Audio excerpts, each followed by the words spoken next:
Konnichiwa, minasamá, Luciano aqui. Então hoje eu vim trazer umas informações, umas curiosidades que particularmente eu considero legal sobre o Japão. Então eu vou dar início. Vai ser um vídeo mais rápido. Você sabia que no Japão muitas casas não têm número na rua? Em vez disso, eles têm o sobrenome da família pendurado na porta. Se você estiver caminhando por um bairro residencial em Tóquio ou Osaka, é bem provável que veja placas como Kawasaki, Tanaka, Yamamoto pendurada nos portões. Isso porque no sistema japonês o endereço não segue necessariamente a ordem das casas, na rua, e sim a ordem em que os lotes foram registrados dentro do quarteirão. Mas aí é uma dúvida pessoal minha. E quando tem duas famílias com o mesmo nome, como isso funcionaria?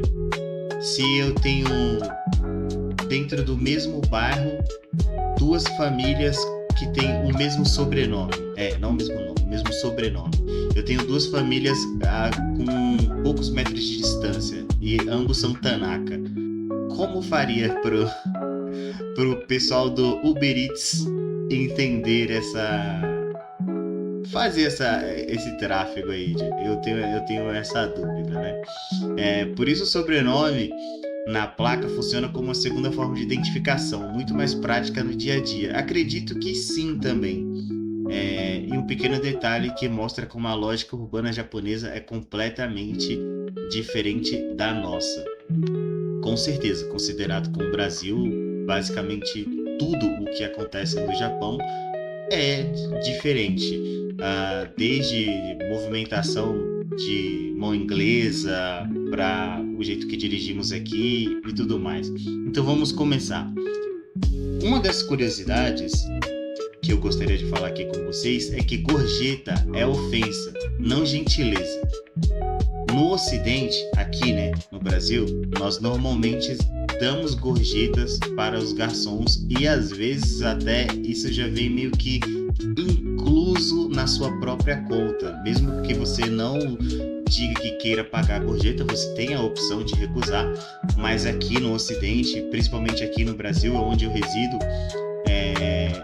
você normalmente paga mesmo sem querer, tá? Essa que é a grande verdade.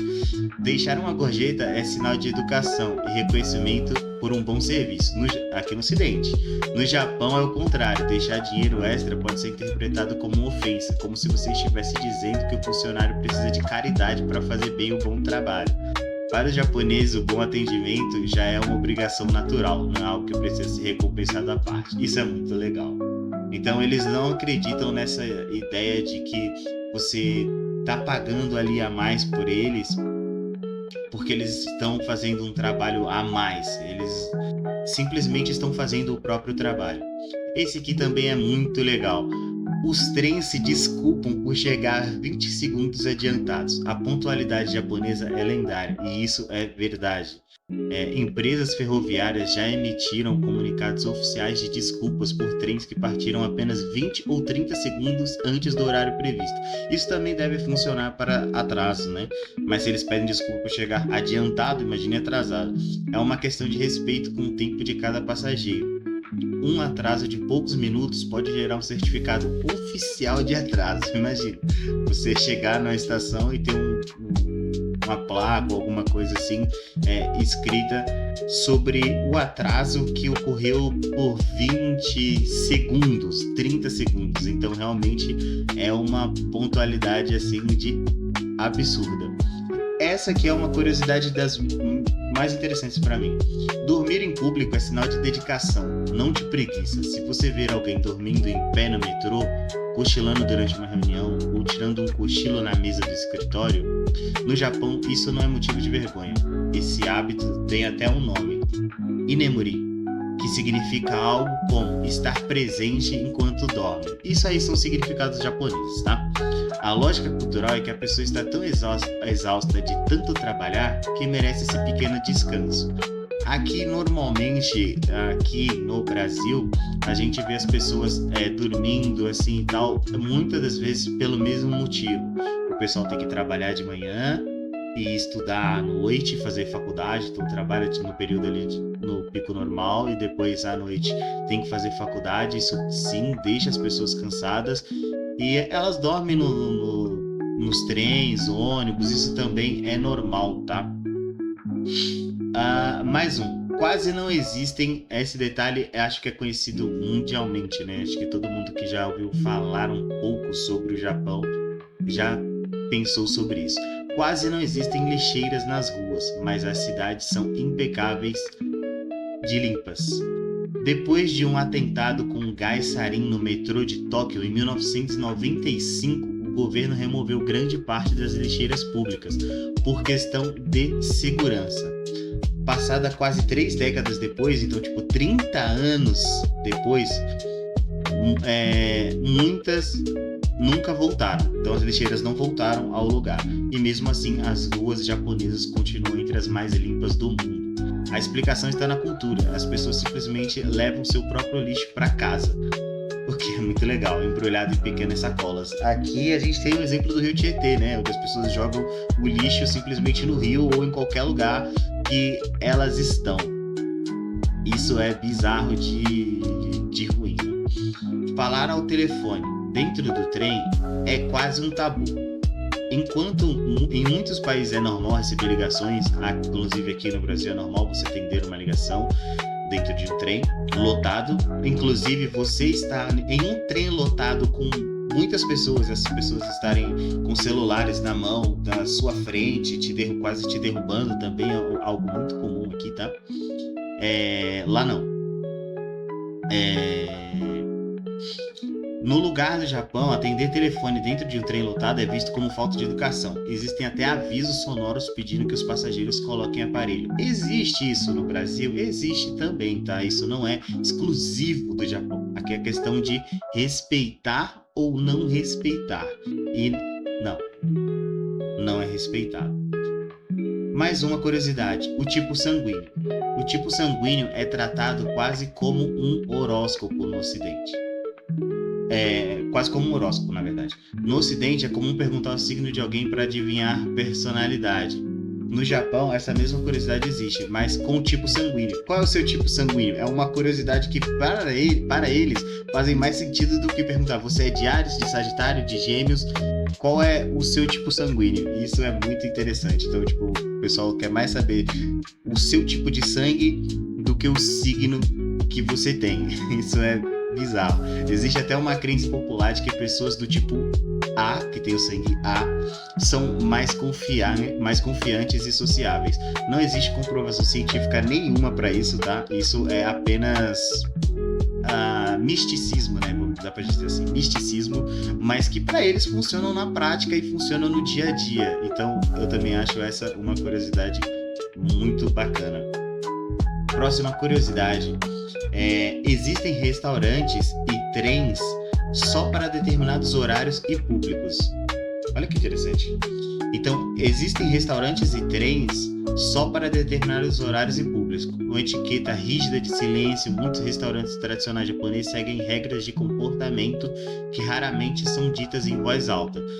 Basicamente aqueles... Aqui também tem, não exatamente a cultura em si, mas existem diversos restaurantes que o pessoal tem essa coerência de falar mais baixo ou não falar quase nada, ficar mais em silêncio. Normalmente qualquer restaurante chique aqui de São Paulo, tipo um Paris 6, depende do restaurante. O Coco Bambu, que já foi considerado um restaurante legal, hoje em dia já não é tão mais, o pessoal fala do jeito que quer.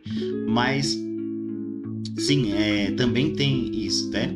De não empilhar os pratos, esperar o momento certo para servir bebida ao vizinho da mesa. É questão de organização. Isso existe em todos os lugares, tá? Tem curiosidades que são curiosidades, mas não são tão específicas. Não existe só naquele local, entendeu?